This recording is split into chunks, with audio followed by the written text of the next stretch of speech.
Bonsoir coach Minier, merci de répondre à nos questions. Bonsoir.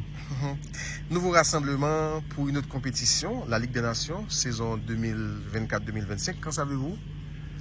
Écoutez, une nouvelle compétition importante pour Haïti, puisqu'elle pourrait être susceptible de nous ramener dans le groupe A de la zone CONCACAF. Surtout, elle offre un ticket pour la prochaine Gold Cup, qui est un de nos objectifs. On doit redevenir ambitieux. C'est ce que j'essaye de faire comprendre aux garçons. Maintenant, il n'y aura qu'une seule équipe qualifiée. Donc voilà, il faut prendre tous les matchs au sérieux, dont ce premier à Porto Rico, face à un adversaire qui est beaucoup mieux depuis les 6 derniers mois. Donc vigilance, on va jouer à l'extérieur. Ça ne sera pas facile, mais ça va me permettre de voir aussi mon équipe dans un certain inconfort, voir comment elle se comporte et quelles ressources collectives on peut avoir face à ce type d'événement. Porto Rico, cette partie Naouba, que savez-vous de ces équipes comme adversaires du groupe C? Alors, on a bien scouté Porto Rico et Saint-Martin, puisqu'à Aruba, on aura le temps, même si on les avait vus jouer Sainte-Lucie lors de la dernière date FIFA, ou Barbade. Et voilà, des adversaires qu'il ne faut pas prendre à la légère, mais on va aller match par match. D'abord Porto Rico, je pense que c'est le gros morceau du groupe. Voilà, ce ne sera pas facile.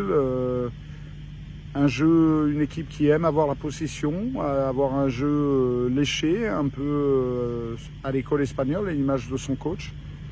Voilà, on va essayer d'opposer nos qualités et de montrer quelques arguments pour essayer de prendre des points ici. 6 matchs pour retrouver la Ligue A, la qualification pour la Gold Cup et une amélioration au classement FIFA.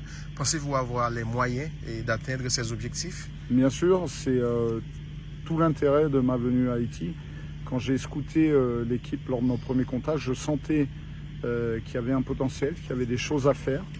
Voilà, maintenant il fallait déjà dans un premier temps rompre la dynamique négative, la spirale négative dans laquelle on était installé depuis plus d'1 an. Chose qui a été faite en démarrant bien nos éliminatoires de Coupe du Monde. Maintenant il s'agit de confirmer, de redevenir ambitieux tout en faisant preuve d'humilité. C'est important, je pense qu'il n'y a que comme ça que l'on va y arriver. Comme d'habitude, de nouveau dans le groupe comme le gardien de la U20 et Medna.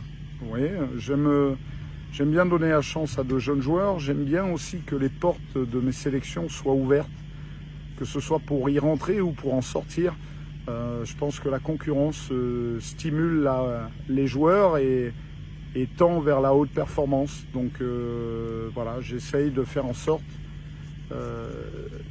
d'ouvrir les portes en permanence, mais je dirais que les réponses, c'est presque pas moi qui les ai, elles sont dans les pieds des joueurs et de ce qu'ils me montrent au travers leur performance dans leur club pour venir ensuite frapper à la porte de l'équipe nationale. 21 joueurs sur 24 convoqués sont disponibles. Et ça vous fait quoi comme coach d'avoir ces joueurs à votre disposition? Je suis plutôt satisfait. Je dois louer les efforts de la fédération pour m'accompagner à ce niveau-là. On a eu des petits problèmes administratifs hier. On a 3 garçons qui vont arriver aujourd'hui. La fédération a tout mis en branle pour que j'ai des joueurs à temps pour le match. Voilà, on s'améliore aussi à ce niveau-là progressivement. Mais j'en attends pas moins. Si on veut tendre vers la haute performance, il faut qu'on soit parfait sur le terrain, mais aussi en dehors. Et en tout cas, on a un fort soutien de la fédération. Donc je n'aurai pas d'excuses à ce niveau-là en tout cas. Merci beaucoup coach et bonne chance. Merci, au revoir.